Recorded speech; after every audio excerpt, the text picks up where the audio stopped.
start, I do just want to say, if murder, true crime, anything relating to true crime is going to make you feel uncomfortable, please do click off the video now. So today's video is going to be it's an Irish case from the 1800s, and there is quite a lot of detail surrounding this case to do with wrongful conviction, wrongful death by execution. So I'm going to read what I have to you. I've kind of scripted it and I have my notes here, so I'm going to be just reading that to you. A lot of the detail I'll link all of my sources in the description box below, because this case is so detailed, because it's so old, it is kind of hard to find a lot of the actual detail from this case. But there is a lady called Margaret Keller, and she has been researching this case for years. She actually brought out a book about this case, and all of I'll actually link a video in the description box below as well, where she had done a talk at Dublin University, and a lot of the detail that I'm going to be sharing with you has come from that and details found online about her book. I have actually ordered the book, but I haven't read it yet, so if there's anything else afterwards, I'll obviously let you know. So yeah, I'm going to stop waffling. The case that I'm going to be talking about today is the Maamtrasna murders, and again, I have my notes, so if I'm reading and not looking at the camera too often, I apologise if it's distracting. Maamtrasna is a townland located at the highest point of the Partry Mountains, which at the time fell in County Galway.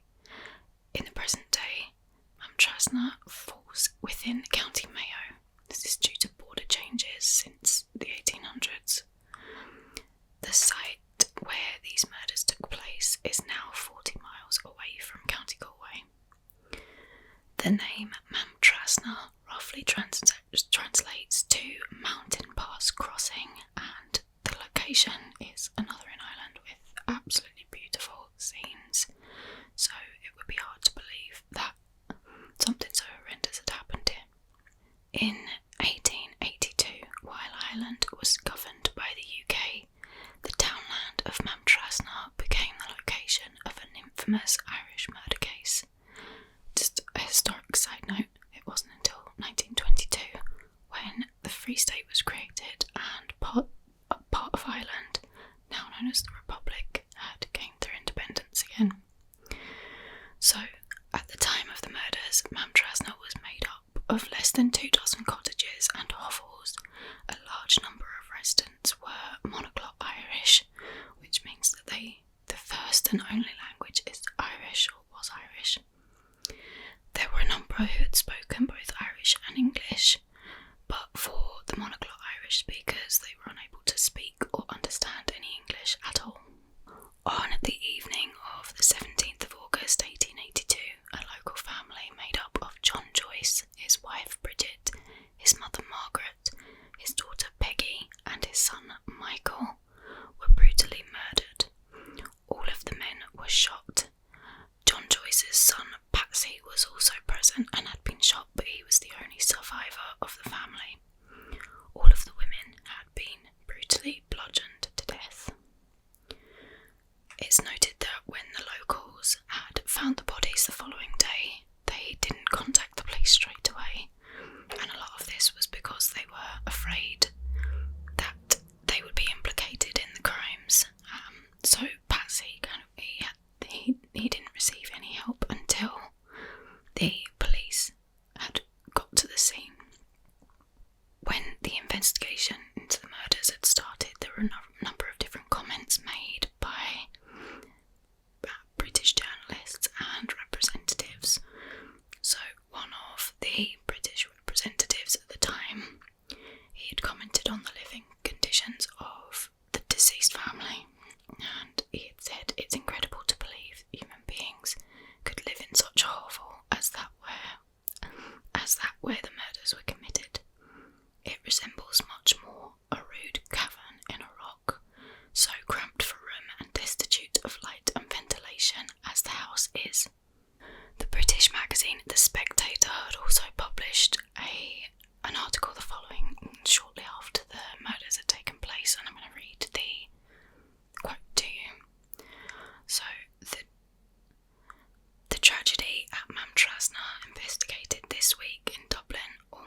place in the annals of the United Kingdom, brings out in strong relief two facts which Englishmen are too apt to forget. One is the existence in particular districts of Ireland of a class of peasants who are scarcely civilised beings, and an approach far nearer to savages than any other white men, and the other is their extraordinary and exceptional gloominess of temper. In remote places of Ireland, especially in Connaught, on a few of the islands and in one or two mountain districts, dwell cultivators who are in knowledge, in habits, and in the discipline of life no higher than Maoris or other Polynesians. Polynesians are indigenous people who inhabit Polynesia, which is a sub-region of Oceania. So, basically the belief was that the impoverished Irish men of the time and Irish women who were living in these parts of Ireland were pretty much just like cavemen. There is an account by a man in 1944 who he would have been around 2 years old whenever the crimes had taken place. He claimed that the story was passed on to him by a member of his family, so probably by his parents or grandparents.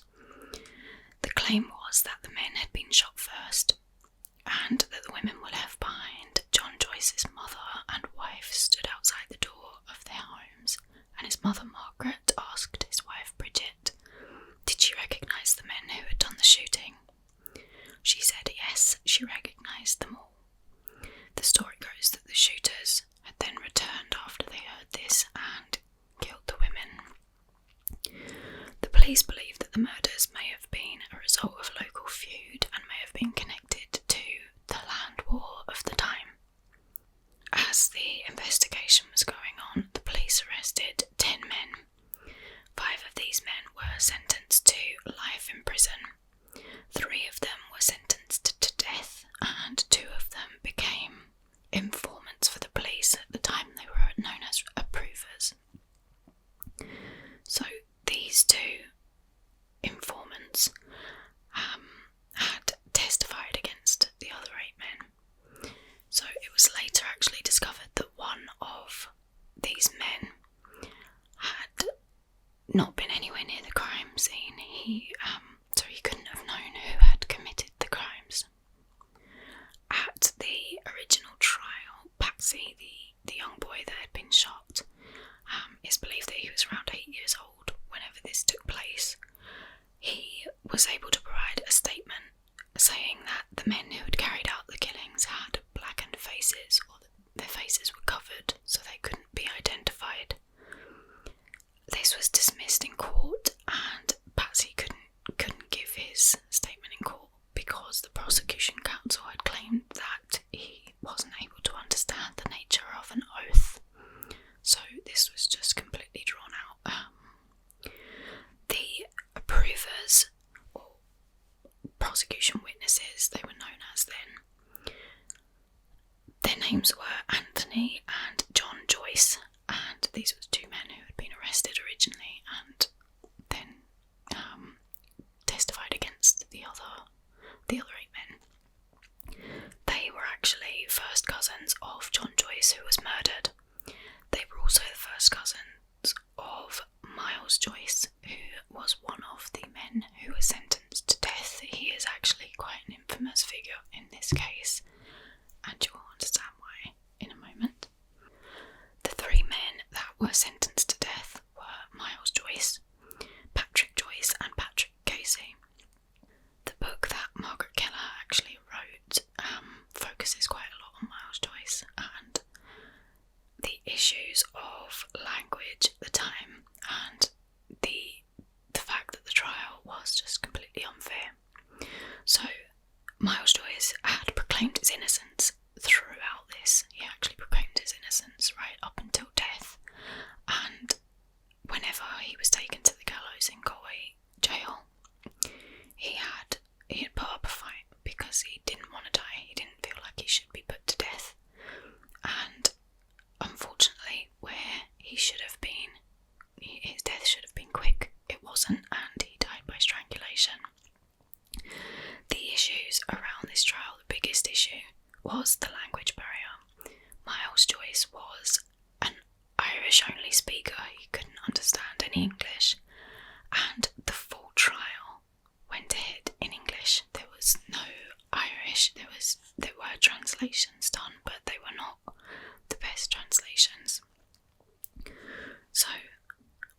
it seemed that the prosecution and the government had continued to they just wanted a conviction. Miles Joyce fought until the end, and the men who were sentenced to death along with him, Patrick Joyce and Patrick Casey, actually both, they accepted their fate, but they also had claimed that Miles Joyce was completely innocent. For years after, it was requested that Miles Joyce be exonerated of these crimes, but it was continuously denied. That was until April 2018, when Miles Joyce was given a posthumous pardon by the President of Ireland, Michael D. Higgins. So that is basically the story that I have. That's the end of this case. It is more, I think this case is more, it's a lot more in depth, in the sense that there was so much wrong that was done during the trial, and there are a lot of people who are still continuing to research and try and look into it and understand the language issues. So obviously, because at the time Ireland was governed by the UK, the trial was carried out in English, and it's anyone who could only speak Irish, they would have a translation done, but the belief is that during this trial, a lot of the translation that was carried out was misheard or misunderstood. There were a lot of misunderstandings because of the language issues. So, unfortunately, that then meant that Miles Joyce was wrongfully murdered. So, yeah, that's the end of that. I will link everything below, all of the sources where I found the information, and I do think the video that I had watched, where Margaret Keller had done the talk on kind of details from her book, is very, very interesting. So if you want to watch that, I'll link that below too. Thank you so much for watching. This was a little bit different, but I would love to hear what you think. And if you have any suggestions for any other videos that you would like me to do, please do let me know. I have a few other true crime cases that are in the pipeline and I'm currently working on, so look out for those too. And I really, really am grateful for all of the support that everyone has given me so far, so thank you so much. This was a really short video, it was a short case, but I think it was worth talking about, and I find it really fascinating. So yeah, let me know what you think. But yeah, thank you so much.